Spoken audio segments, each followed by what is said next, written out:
Let's head to Europe now, where we'll be meeting the continent's largest mammal, the European bison. Now, NT, I'm not so sure about you, but I didn't even know that the bison existed in Europe.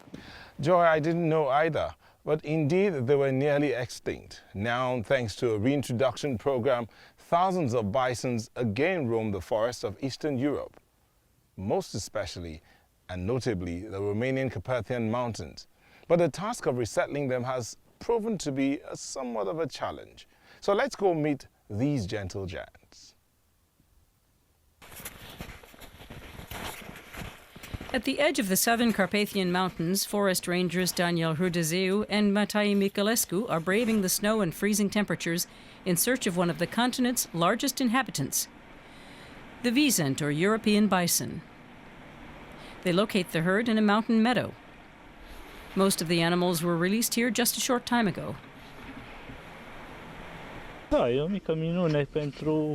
It's really something special to be able to see wisents in the wild again. They were raised in captivity, and we've released them into these forests so many years after the species disappeared from the area.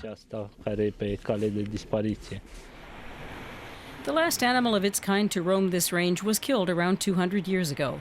Ever since then, the European bison was extinct in the wild. Reintroducing the genus proved challenging. Human beings pose the greatest threat to the large herbivores. More and more villages are spreading into the wisent's habitat. Cameras set up by conservationists observe the herd. In this footage, dogs from surrounding villages have formed a pack and are hunting the animals. Their owners leave the dogs to find their own food. The emaciated canines see the half-domesticated bison as a ready meal. Project leader Adrian Hagatis is still optimistic. He's hoping that large herds will soon be roaming through the Carpathians. But for this to succeed, he needs the support of the villagers. When we started reintroducing wisents into the wild, we worked hard to integrate local people in the process to ensure they would accept the project. And it appears that little by little, the surrounding communities are becoming accustomed to their new neighbors. We pay a visit to a village with one of the rangers. Deer, wild boar, and the occasional bear are nothing unusual around here. But the wisents, which can weigh up to a ton, are something new. This one has made itself a home in a farmer's barnyard. The hay is tasty and provides a warm place to sleep. He was cast out by the herd when it was near this village. So he came straight here. Now he's found a place to stay for the time being. The rangers talk to farmers who have reported close encounters and try to reassure them. I got close to the animal and wanted to give it some bread. Then he came at me with his horns. It scared the daylights out of me. The animals have eaten everything.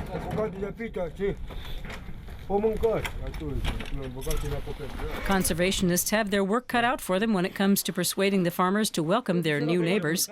It'll still be some time before the bison have resettled here, deep in the forests of the southern Carpathians.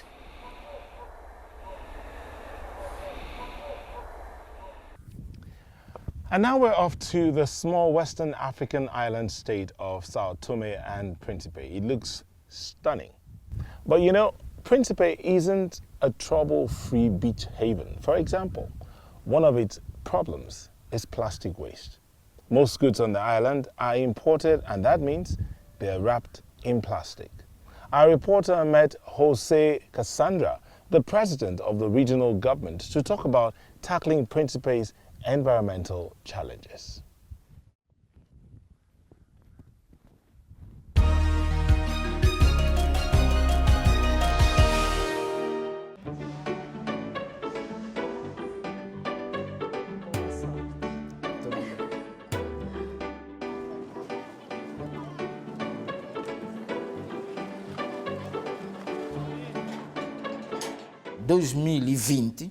Starting in 2020, plastic packaging entering Principe will be taxed.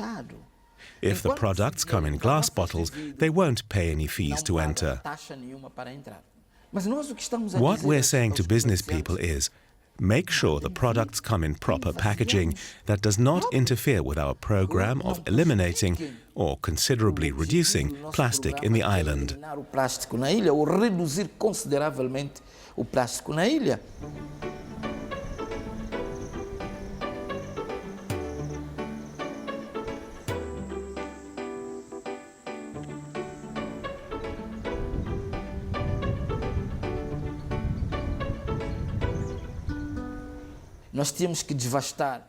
We would have to devastate something like 2,000 hectares of land here in Principe Island.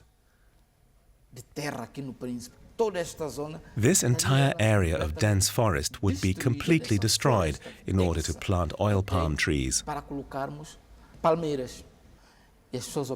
People decided to not produce palm trees and palm oil here in Principe Island. We might have had employment for a large part of the population.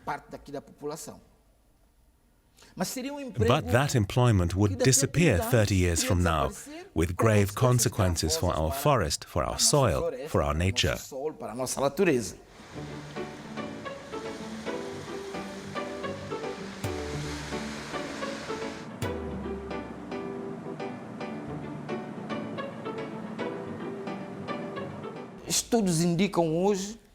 Studies indicate that the production costs of our oil, considering the current oil prices, would not offer any profit margin. Therefore, personally, I'm convinced that it will be very difficult to launch oil exploitation in São Tomé and Príncipe.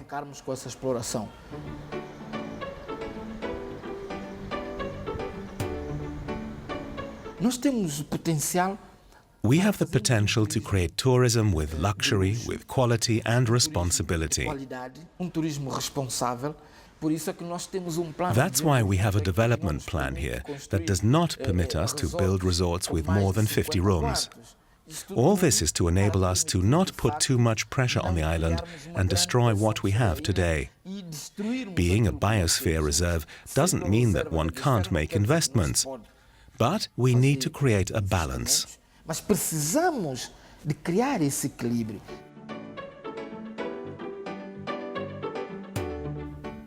And that's all from us for today. Great to know that you could join us for the edition of our environmental show, Echoed Africa. Goodbye from me in Nigeria. And from me in Nairobi, Kenya. Don't forget to check out our homepage or, drop us a line via Twitter or Facebook. Until next time, bye-bye.